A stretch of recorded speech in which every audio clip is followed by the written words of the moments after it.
찬양 감사합니다. 저 등치가 어디서 나왔더라.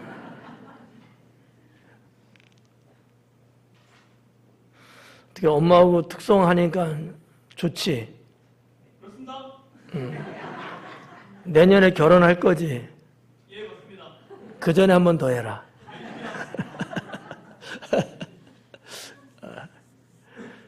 참, 왜냐하면 또 결혼하면 엄마하고 이런 시간 갖는다는 게 거의 어렵죠. 예. 가기 전에 어떻게 해봐야지 그냥.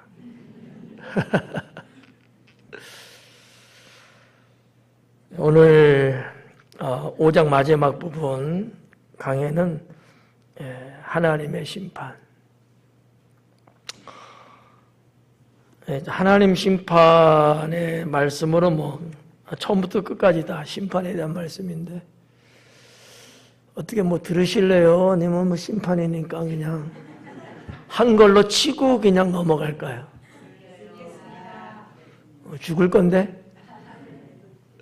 조금 소리가 줄어들었네. 축복의 말씀도 좋지만 또 어떤 의미에서는 우리가 극단적으로 나아가지 않고 멸망에 빠지지 않으려면 또 이런 하나님의 말씀도 우리가 잘 또 듣고 마음에 새기면 나도 비슷한 유형의 삶에 처했을 때 우리는 수렁에 빠지지 않을 수 있습니다. 그래서 하나님 말씀은 어떤 건 좋고 어떤 건 안 좋고 그런 게 없어요. 다 생명을 살리는 말씀인 거죠. 어떻게 들을 준비 되셨나요? 네, 힘차게 강의하겠습니다.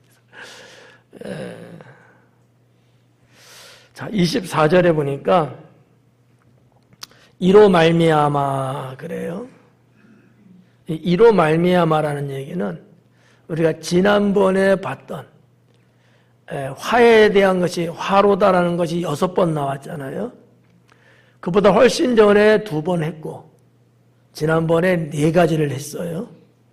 그것을 말하고 있는 것이라고 볼 수 있습니다.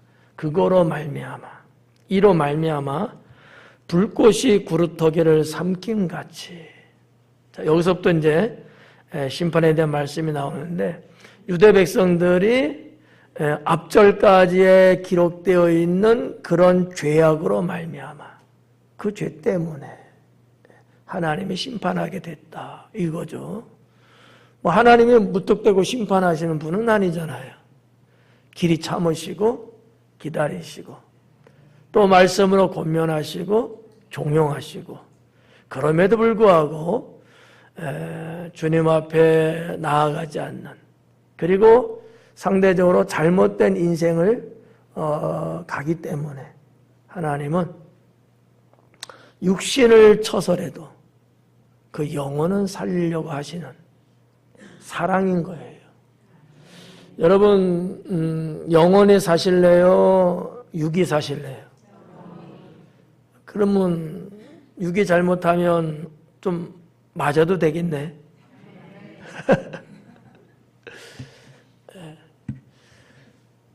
사도 바울의 말씀에 의하면 영은 육을 거스리고 육은 영을 거스린다 그래요. 둘 중에 하나는 잡아야 되는데 뭐를 잡아야 될까? 꽉 잡는 거 말고 매질해서 잡는다는 표현 있잖아요. 뭐를 좀 반드시 좀 잡아야 될까요? 육에 대한 거죠. 육적인 것들. 이 육적인 것들은 언제나 하나님을 벗어나려고 하는 욕망이 있어요. 이 육적인 거는 언제나 신앙의 길에서 비껴져 나가려고 하는 탄력이 있습니다. 그래서 이 육에 대한 것을 다스리지 못하면 결국 영은 죽습니다. 상당히 중요하죠. 네. 그래서 사도 바울을 통해서 그런 말씀도 하셨지만 하나님께서 이스라엘 백성 그들을 경우에 따라서는 이렇게 심판도 하시는데 그 이유는 사랑하기 때문이고요. 그 영혼을 살리기 위해서죠. 예. 만약에 그게 없이 영혼을 살려준 바가 없이 육신의 제재를 가하고 심판만 한다면 그 하나님은 선하신 하나님은 아니시죠. 악마죠. 악마. 예. 그러니까 우리 하나님은 그런 분은 아니다라는 얘기입니다. 언제나 하나님의 음과 양이 있거든요. 음과 양. 음이라고 할지라도 세상에서의 음은 부정적인 의미를 말하지만 하나님이 가지고 계시는 하나님에 있어서의 음에 해당되는 그 부분까지도 결국은 내 영혼을 살리기 위한 것임을 우리가 잊어서는 안 됩니다. 예. 그래서 자, 이로 말미암아 불꽃이 구루터기를 삼킨 같이 불꽃이 구루터기를 삼켜요. 자, 요 내용은 조금 비유적으로 산불을 보면 알 수 있습니다.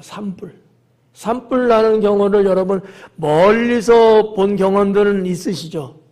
그러면 불 나는 그 현장 그 안에 들어가서 본 적은 있나요? 원근사님만 있나 봐. 소방대원 활동을 막 하시고 그러니까. 어때요? 연기에 쾌쾌하고, 그죠? 그냥 아차 잘못하면 죽을 수도 있잖아요? 근데 오늘은 이 말씀이 아니고 불타고 있는 그 숲 안에 구루터기예요. 자, 대부분은 나무의 윗단만 타고 넘어갑니다. 대부분은. 땅 속에 묻혀있는 구루터기까지 태우지는 않아요. 거의 다가. 원근사님 맞나요? 네. 저도 옛날에 소방대원 해봤거든요. 산불도 많이 진압해봤습니다. 늘 현장에 가보면 불 났어야 새까맣게 탔죠. 근데 밑바닥, 그것도 흙이 어느 정도 덮여있는 구루터기는 거의 안 탑니다. 바람의 속도가 있으면 있을수록 더 안 타죠. 휙 가거든요. 근데 오늘 말씀을 봐봐요. 불꽃이 구루터기를 삼킴같이. 그러면 이 나무는 어떻게 되는 거죠? 그냥 죽는 거예요.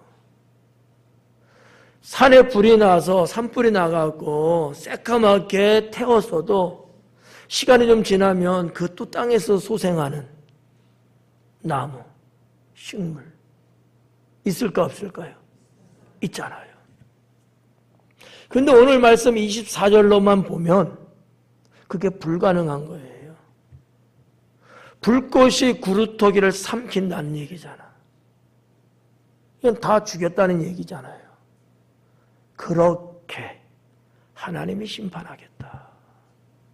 무서운 진노죠. 1%, 2%의 소생의 가능성도 열어놓지 않으시는 그런 말씀은 혹시 아닐까 하는 두려움도 없지 않아 있습니다. 하나님이 나를 진노로 진멸하시고 내 영혼을 짓밟아서 멸망에 빠지게 한다 할지라도 나에게 단 5%만 해도 하나님이 남겨놓으신다면 내가 살 수도 있겠지만 그 5%, 10%라고 말할 수 있는 이 구루터기의 생존율 이것마저도 삼켜버린다면 과연 하나님의 그 능력에 살 수 있는 자가 있겠느냐라고 하는 얘기죠. 제가 볼 때는 어렵습니다. 왜 하나님은 이토록 진노를 하시는 걸까요? 그만큼 유대 백성들의 죄가 컸기 때문이고 또 하나는 그럼에도 불구하고 하나님께 여전히 돌아오지 않고 지난주에 말씀드렸다시피 교만에 앞장섰다라고 하는 거죠. 예. 이게 무서운 거예요. 하나님 앞에 우리들이 죄 안 짓고 살면 좋지만 죄 안 짓고 사는 인생은 없잖아요. 때로는 큰 죄도 짓잖아요. 하지만 우리에게 희망이 있는 게 뭐겠어요? 그런 나에게도 주님은 기회를 주시고 주님 앞에 나아가고 주님 앞에 회개하고 주님 앞에 나를 내려놨을 때 주님은 해가 동에서서가 먼 것처럼 다 기억지도 않고 용서하신다는 거 아니겠습니까? 이 희망이 있기 때문에 우리는 사는 거예요. 예. 그래서 성경은 뭐라고 합니까? 누구든지 정죄하지 마라. 우리 수요일날 강의 때 예수님 하신 말씀, 나도 너를 정죄하지 아니하노니 다시는 이와 같이 죄를 짓지 마라. 그러시잖아요. 하물며 우리가 누구를 정죄할 수 있는 자격 있을까요? 없죠. 이런 하나님의 영역과 그 사역에 있어서 볼 때 오늘의 말씀은 참 어떻게 보면 너무 비참하고 너무 비관적일 수도 있다 이렇게 볼 수 있는데 좀 전에도 말씀드린 것처럼 그런 이유는 그들의 죄가 컸기 때문이고 두 번째는 그럼에도 불구하고 그들은 주님께 나오지 않았기 때문이다라는 거죠. 이 두 가지를 여러분 잊지 않길 바랍니다. 네. 무슨 말인지 아시겠죠? 하나님 앞에 큰 죄를 졌다는 이 문제, 그럼에도 불구하고 하나님께 돌아서지 않았다는 문제, 이것이 우리의 삶 속에서도 만약에 발생하게 되고 거듭 이어진다면 유대 백성만 하나님이 심판하는 게 아니라 오늘날 우리도 틀림없이 하나님이 심판할 겁니다. 그 다음에 뭐라 그랬어요? 마른 풀이 불 속에 떨어짐 같이. 야, 마른 풀이 불 속에 떨어지는 거예요. 그냥 옆에만 있어도 마른 풀은 어때요? 후룩 타버리잖아요. 산불에 여러분, 산불 원인 중에 여러 가지 있습니다만 자연발화 같은 것도 있거든요. 이게 많다는 거예요. 심지어는 이런 얘기도 하죠. 산에 유리 같은 거 있잖아요. 병이라든지 이런 깨진 이런 것들. 태양열이 너무 강하게 쐬면요. 이게 마치 돋보기 역할도 합니다. 그래서 옆에 젖은 풀 같으면 아니지만 바짝 마른 건요. 빛이 투과하면서 태워버립니다. 물론 나무들끼리 바람에 의해서 부딪히면서 일어나는 발화의 현장도 있어요. 여러 가지 다양하죠. 근데 여러분 봐봐요. 뜨거운 불이 지금 타고 있는데 자 옆에 있습니다. 옆에. 어떻게 될까요? 바로는 타지 않아도 그것이 말라지면서 그죠?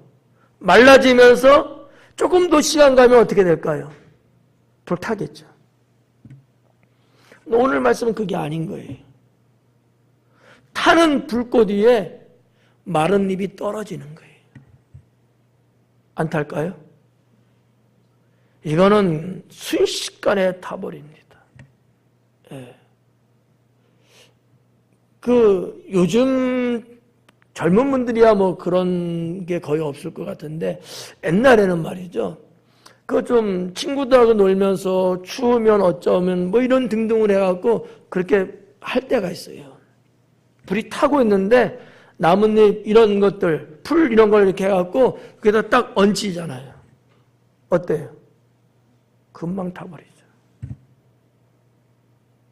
옆에 서서 타는 거는 시간이 걸리지만 타고 있는 불꽃 위에다가 그 마른 거를 딱 내린과 동시에 확 타버리죠. 이사야 선지자를 통해서 하나님이 하신 말씀의 정도가 어느 정도라는 것을 직감할 수 있는 그런 내용들이라는 거죠. 저는 목사지만 두렵습니다. 예. 너무 무서운 말씀인 거예요. 정말 어떻게 보면 애누리 하나 없는 거야. 어떻게 보면 단 1%의 용서도 없으시고 심판하겠다고 하는 그런 말씀일 수도 있겠구나. 네.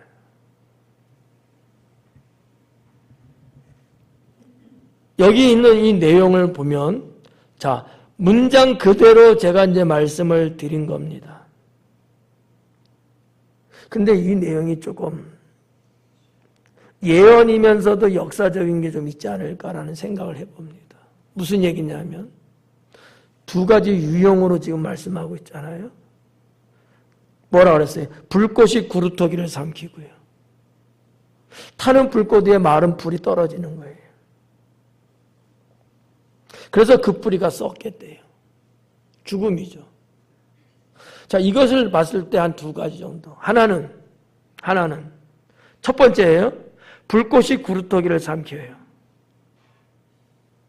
외부로부터 적이 들어오는 거죠. 유대 백성, 유대 사회에, 유대 동족이 아니고 주변 국가로부터 침공이 들어와 갖고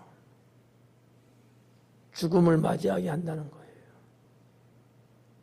두 번째 나와 있는 것, 타는 불꽃 위에 떨어지는 마른 불은 내부적인 죽음인 거예요. 바깥에서 들어와서 살육 당하게 하고 내부적으로 서로 봉합이 안 되고 부딪히면서 죽음을 불러오고, 이 정도면 피할 수 없다는 것 아닐까? 피할 수 없다는 것. 예언서이기 때문에 번역하는 분마다 다를 수는 있습니다만, 제가 보건대는 불탄다고 하는 이런 개념이 그냥 성경의 액면적인 내용이라 본다면 이것은 역사 속에 있는 하나님의 심판을 암시하고 있는 것이라고도 볼 수 있다는 거죠. 실제적으로 BC 722년에 아수르의 침공을 받아서 북이스라엘을 멸망하잖아요. 근데 지금 이사야 선지자가 지금 활동하고 어쩌고 하는 데는 지금 어떻게 보면 북이스라엘 쪽 진영 쪽에서도 활동하고 있었습니다. 근데 오늘 이 내용은 남유다를 향한 말씀이었거든요. 그러면 BC 586년에 바벨론에 의해서 침공을 당해서 멸망을 하거든요. 어쨌든 외부로부터의 침공이 유대 백성을 죽이는 거예요. 하나님의 도구로 쓰임받고 있다는 사실이죠. 자, 그 다음에 보니까 꽃이 티끌처럼 날리리라. 꽃이 티끌처럼 날린대요. 꽃이 막 날려요? 원래? 아니잖아요. 꽃이 날려도 멋있긴 할 것 같아. 근데 비정상 아닐까요? 꽃이 날린다는 얘기는 나무에서 본진에서부터 떨어져 나왔다는 얘기는 뭐를 의미하는 거예요? 죽음이에요. 꽃은 나무에 붙어서 가지에 있어서 그 아름다움을 자아낼 수 있는 게 진정한 꽃의 의미거든요. 근데 그게 아닌 거예요. 더군다나 티끌같이. 네. 이거는 뭐예요? 꽃은 어떻게 보면 하나님의 자녀 유대 백성이에요. 그들이 티끌처럼 날린다는 거지. 흩뿌려진다는 거예요.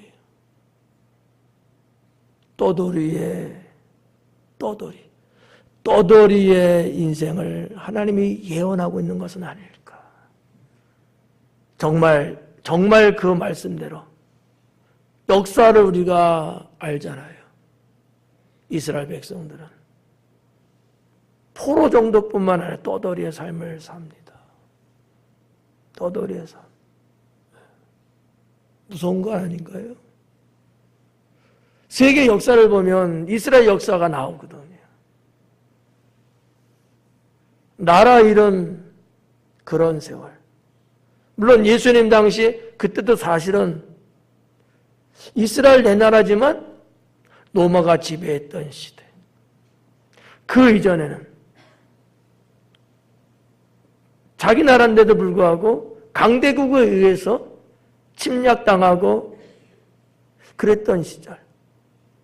그 이후 기원 후에 들어와갖고는 1948년에 돼서야 독립할 수밖에 없었던, 무려 거의 2000년의 세월을 나라 없이 살아가는, 세상에 흩어져 살 수밖에 없었던 이스라엘 백성들. 그들은 누가 말해도 하나님의 꽃이었습니다. 근데 티끌로 뿌려진다는 얘기잖아요. 하루 이틀의 심판이 아닌 거예요. 그 심판의 날수는 너무너무 길었습니다.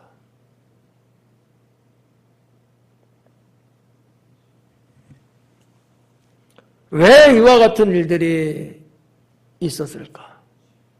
주님은 뭐 때문이라고 말씀하고 계실까? 24절 이전에 있는 말씀만 봐서 알 수 있지만 이것을 전체적으로 한마디로 묶어서 말한다면 24절에서는 두 가지로 지적하고 있습니다. 첫째는 뭘까요?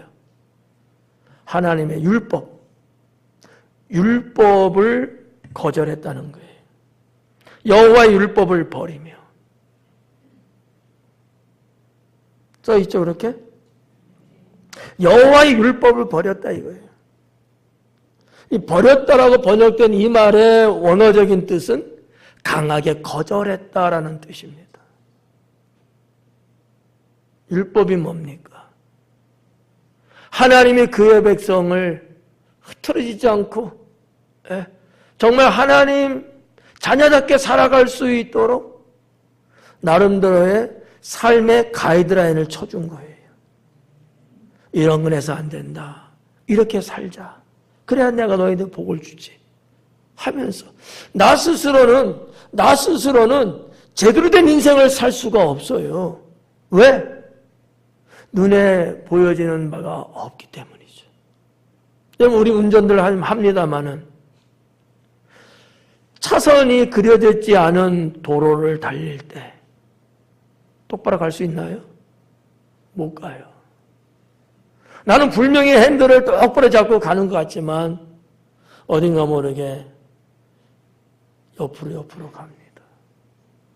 근데 선이 그려져 있으면 어때요? 똑바로 갈 수 있잖아요.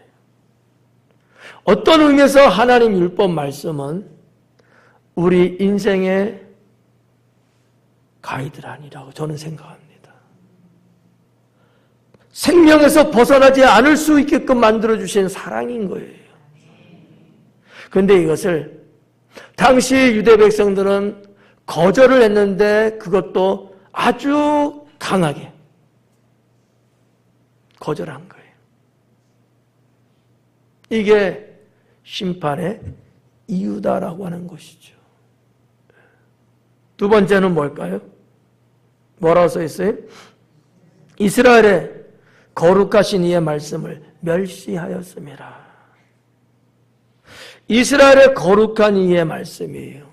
여러분 봐봐요.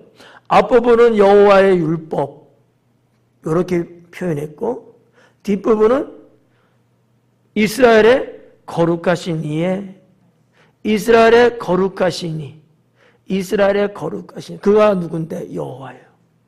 여호와 그 하나님은 이스라엘의 거룩하신 분인 거예요. 뭐를 의미하냐면 너희들도 나의 거룩한 백성이다라는 얘기입니다. 근데 뭘 어땠어요? 그들은 그렇게 안 살았어요. 거룩하게 안 살았어요. 내가 거룩하니 너희도 거룩하라 하나님 말씀하셨잖아요. 하나님은 그렇게 살기를 원하셨어요. 이사야 선지자에게 이 말씀을 기록하게 하시면서 나는 너희의 거룩한 하나님이라. 이 말은 괜히 하는 게 아니에요. 오히려 그냥 하나님 아니면 여호와라고 말하는 게 훨씬 더 좋을런지도 몰라요. 근데 이스라엘의 거룩한 이라고 하는 것은 나름대로의 의미를 담고 기록한 말씀이 아니겠는가라고 저는 해석하고 싶습니다. 이스라엘의 거룩하신 분이셔요. 그러면 그 백성, 그 자녀들도 당연히 거룩한 자가 맞죠. 근데 그렇게 안 살았다는 거죠. 그 하나님의 말씀을 멸시하였다. 멸시라는 말도 사실은 국어사전에 찾아봐야지만 무슨 뜻이라는 것을 좀 더 알 수 있어요. 그냥은 모를 거예요. 알 것 같지만 몰라. 그렇잖아요? 멸시가 뭐냐 물으면 여러분 당황스러울걸? 네. 멸시라는 것은 무시하고 없이 여긴 거예요. 애들 말로 말하면 개무시한 거지. 무시하고 없이 여겼어요. 없는 것처럼 취급해버린 거예요. 아예 그거 필요 없어. 그거 있으나 마나야. 그거 뭐래? 버려. 이런 게 멸시를 한 거예요. 하나님을 그렇게 했다는 거예요. 하나님을. 내 인생에 필요 없는 신이야. 아유 거치장스러워. 아니야 싫어. 이스라엘 백성이 처음에 왕을 세워달려고 할 때 그 마음이 바로 그거였거든. 우리 하나님이 너무 싫어. 부자연스러워. 그냥 우리가 똑같은 사람으로 우리를 다스리는 왕을 좀 세워줬으면 좋겠어. 그래서 사울을 왕으로 세운 거예요. 어떤 의미에서는 그때도 이스라엘 백성들은 하나님을 멸시하지 않았을까. 네. 그래서 시편은 그렇게 기록합니다. 어리석은 자는 하나님이 없다 하느니라. 자기가 없다고 해서 없어져요? 아니잖아요. 그 얘기인즉 멸시했다는 얘기예요. 어리석은 자는 하나님을 멸시한다는 거예요. 어리석은 사람은 아예 하나님이 뭐 알긴 뭘 알아. 아예 안 보실 거야. 나 여기 숨어 사는데 이거 뭐 한 거예요?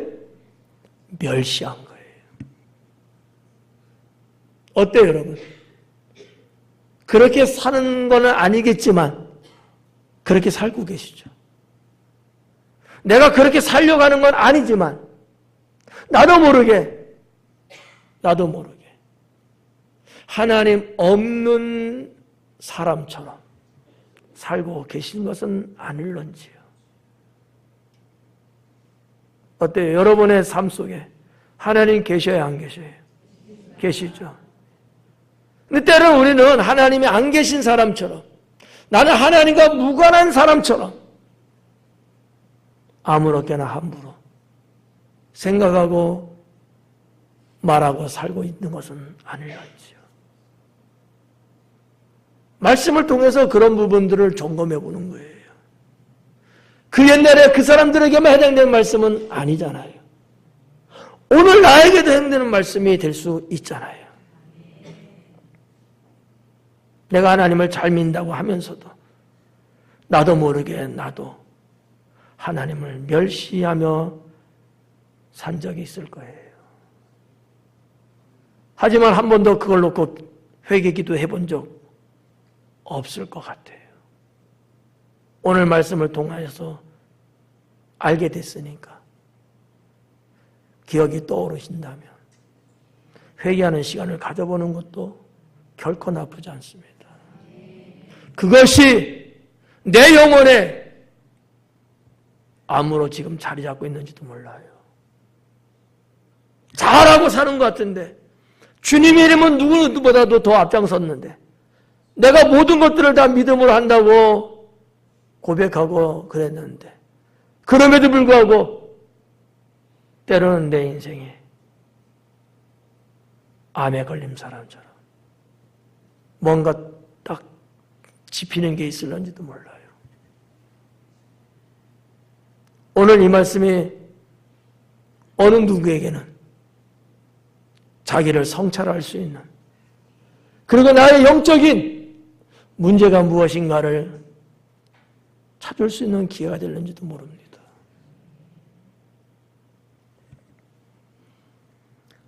25절에 보니까 그러므로 여호와께서 자기 백성에게 노를 바라시고, 하나님의 진노에 대한 세세한 내용들이 30절까지 이어집니다.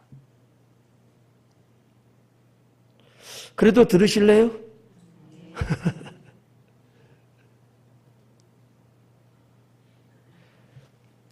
그들 위에 손을 들어 그들을 치신지라. 하나님의 손은 어떤 손이죠? 또 오른손이었을까? 맞아요. 오른손이기도 하죠. 하나님의 손은 권능의 손이죠. 주께서 손을 들었을 때는 하늘의 능력이 일어나는 거예요. 능력이. 모세가 홍해를 바라보면서 그가 손을 들매 홍해가 갈라지고요. 예? 엘리야가 갈멜산에서 손을 들었을 때 하나님의 불이 떨어진 거예요. 그런 하나님의 손을 들었는데 왜 드셨어요? 심판하려고, 치시려고 들었다는 얘기예요. 그 권능으로 치시겠다고 말이죠. 정말 무시무시한 내용이 아닐까. 자, 손을 들어서 그들을 쳐요. 그랬더니 나타나는 게 뭡니까? 산들은 진동하며, 가장 튼튼한 게 산이 아닐까요? 나무? 나무는 아니에요. 바람에도 흔들리잖아요. 그러다가 뽑히잖아요. 산은요? 안 그런 거예요. 이거는 거대한 거예요. 움직이지 않는 거예요. 부동. 그게 산이에요. 어떠한 인간의 힘으로도 그 산은 어떻게 할 수 없는, 그게 산이거든요. 근데 그 산이 진동을 하는 겁니다. 뭐 이 말씀하고 연관된 것은 아니겠습니다만, 우리가 역사적으로 볼 때 우시아 왕 때 지진이 일어났었습니다. 실제적으로. 굳이 연관시키고 싶지는 않지만, 그렇다고 아니라고 보기도 조금 그럴 수도 있고 말이죠. 하나님이 이스라엘 백성을 가나안 땅 들어가게 하실 때에 무슨 성이 딱 가로막고 있었습니까? 여리고성. 철벽입니다. 어느 민족도 그 여리성을 무너뜨리 없었어요. 누가 무너뜨렸어요? 하나님. 어떻게? 땅을 진동시키시고, 땅이 갈라지면서. 우연일까요? 아니죠. 하나님이 하시는 거죠. 하나님이 그렇게 시켰잖아요.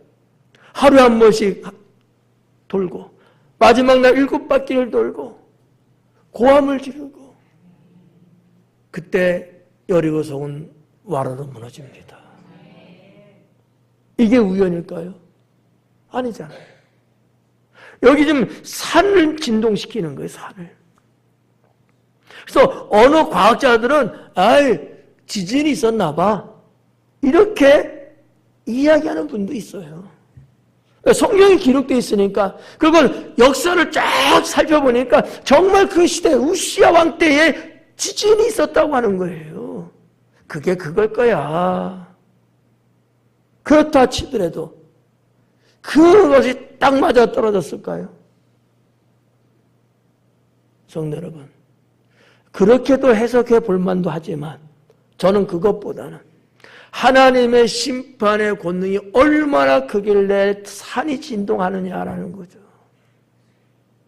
하나님 심판의 무게를 말씀드리고 싶은 거예요. 무게.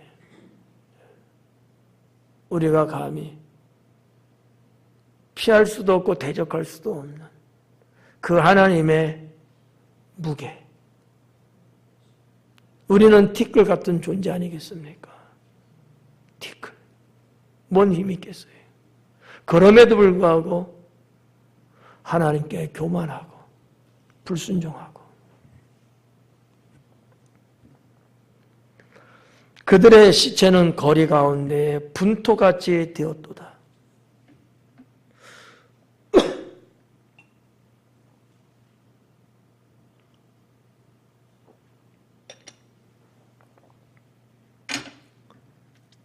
그들의 시체는 거리 가운데 거리에 분토처럼 널려 있었다는 얘기예요. 분토가 뭔지 아시죠? 그냥 흙 뿌려놓은 것 같은 거예요. 어떤 형상, 어떤 모양, 무슨 뭐 이렇게 만드는 그게 아니에요. 그냥 이렇게 아무것도 아닌 거예요. 이 분토라는 개념은. 그들의 시체가 그렇게 길거리에 널려져 있었다는 얘기죠. 죽음이잖아요. 여기 있는 말씀, 이 보면은 말이죠. 지속적인 하나님의 심판이 그들의 생명을 끊어가고 있었구나라는 것을 좀 느낄 수 있습니다. 단 한 번이 아니고 지속적으로 계속해서. 그냥 단 한 번, 두 번 정도면요. 길거리에 시신이 분토가 되어서 널려져 있다 이러질 않아요. 근데 이것을 거둘 만한 시간이 없는 거야. 계속해서 그러니까. 계속해서.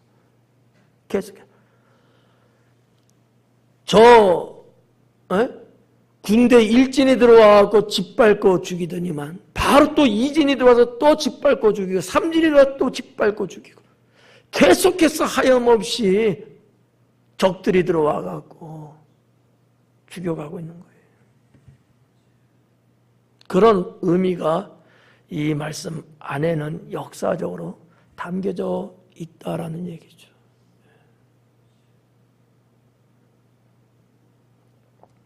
여러분들은 그냥 목사의 강해 설교를 듣기만 하니까 뭐 이런 어떤 역사적인 그 내막이나 실제적인 그런 부분들은 잘 모르시잖아요. 근데 역사를 들여다보면 정말 그랬다라는 거죠. 이것을 하나님은 이사야 선지자를 통해서 예언을 하고 계신 거예요. 그렇게 될 거라고. 지금 그런 건 아니에요. 그렇게 될 거라고. 그러면 여러분 같으면 어떻겠어요? 그러한 예고를 받았으면 어떻게 해요? 그렇게 시간 걸려서 되겠어요? 에? 저한테 물어봐봐요. 바짝 엎드려서 회개하지. 이게 무슨 뜸들일 얘기냐고.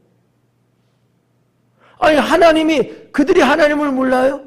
하나님이 어떠한 분인지 몰라요? 뻔히 알면서도 그 하나님이 이렇게 예고를 했다면 바로 주님 앞에 돌아섰어야 하지. 나는 이게 지혜롭다고 봐요. 네. 말씀드렸잖아요.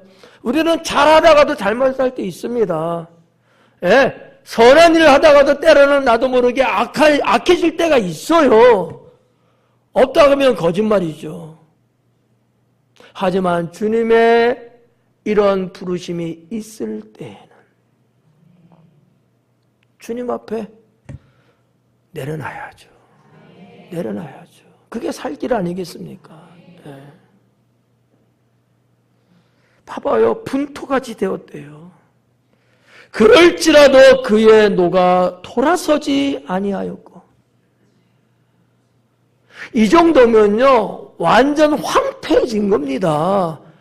우리 하나님 속 좀 풀렸을 것 같아요. 그렇잖아. 근데 아니래. 그럴지라도 주님의 진노는 멈추지 않고 있다라고 하는 얘기죠. 네. 제가 처음에 말했잖아. 이거 강해 설교 할까 말까. 이제 두 절을 채 못했어요. 네. 너무 끔찍하고 너무 황폐해지는 모습들. 그의 노가 돌아서지 아니하였고 그의 손이 여전히 펼쳐져 있느니라. 끝나지 않은 심판을 말씀하고 있는 거죠. 예. 어떻게 정신 좀 차릴래요? 예. 아니 하나님 심판에 대한 말씀을 하는데도 너무 잃고 있으면 나보고 어떡하라고. 오늘 여기까지만 하지 뭐. 더 할까요? 멀었는데. 그냥 쑥 지나갈 수는 있어요. 그냥 다 보면 뭐, 아, 그렇구나. 참 무섭다. 끝. 이럴 수도 있거든. 수박 겉핥기지. 그렇게 되면. 한 절만 더 할까요, 그러면? 속 없는 말 하지 말고.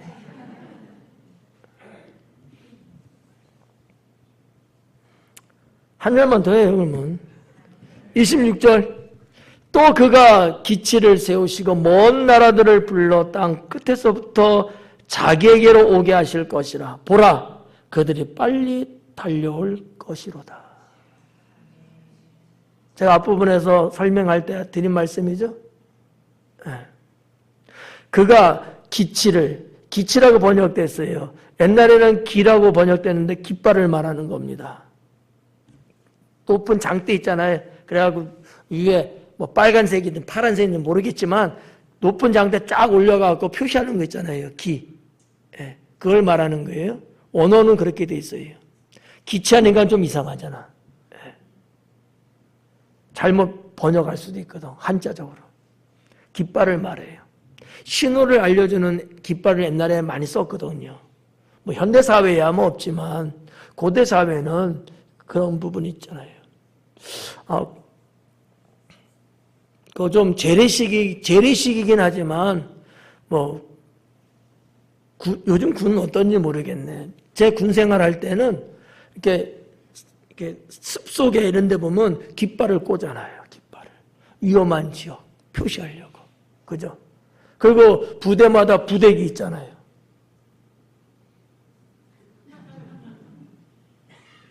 군대 갔다 온 사람도 가만히 있네? 어? 부대기 있어요, 없어요? 있죠. 의장기 뭐 이런 것도 있잖아요. 대한민국 깃발도 있고 새마을 운동기도 있고. 그거 뭔가 알려주기 위한 거 아니겠습니까? 예. 그걸 말하는 게 그가 길을 세우시고. 여기서 말하는 그는 하나님이에요. 하나님께서 길을 세우시고 먼 나라들을 불러들이는 거예요. 길을 왜 세웠대요? 딴 데 가지 말고 이쪽으로 오라고. 너희가 심판할 곳은 여기라고. 정확하게 좌표를 그려서 주님이 진멸하려고 하는 거예요, 지금. 누구를 통해서요? 먼 나라. 먼 나라. 옛날 주 한 10세기 정도나 그 이전은 말할 것도 없고요. 이사야 선지자 시대니까 주 8세기 됩니다. BC 한 700년대예요. 자, 이때 고대 사회잖아요. 이때는 세상 끝을 어디까지 봤을까? 대략적으로 그 팔레스타인 그쪽에서는요, 유브라데 강까지 봤습니다. 그 뒤에 넘어가면은 인도가 나오고요, 동남아가 나오고요, 코리아도 나오겠죠. 근데 그때는 거기는 볼 수가 없는 땅이에요. 가장 끝자락에 있는 나라 유브라데스 강 정도까지 봤어요. 중앙아시아죠. 지금의 이란, 이라크 땅입니다. 에덴 동산이 있었던 곳이 유브라데스 강이거든요. 먼 나라는 어디를 말할까요? 그곳을 말하는 거예요. 그 옛날 그 고대 사회에 그 지역을 지배하고 제국을 일으켰던 나라가 어디였을까요? 아시리아입니다. 그리고 그 다음 세대가 바벨로니아입니다. 그들의 군대가 들어오는 거예요. 그래서 북이스라엘이 아시리아한테 멸망하고 남유다가 바벨로니아한테 멸망을 당하고 그 다음에 헬라 시대로 넘어가겠죠. 그 다음에 그리스, 그 다음에 로마 이런 식으로. 세계 역사와 성경의 역사는 일치합니다.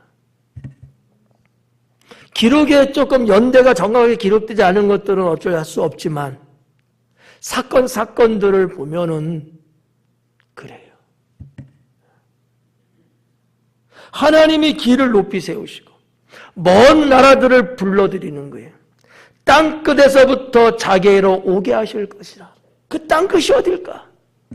유브라데스 강 거기까지만 봤습니다. 우리나라 꼬리아는 없어요. 예. 실제적으로 역사 속에는 있지만 저 중동 땅, 저 이스라엘 가나안 땅 저쪽에서 볼 때는 없는 곳이에요. 저 유브라데스 저희가 끝이라고 봤던 끝에서부터 자기애로 오게 하실 것이다. 보라, 그들이 빨리 달려올 것이다. 빨리 달려올 것이다. 그 당시에 아수르나 바벨론은요, 말과 마차, 병거가 있는 군대를 가지고 있었습니다.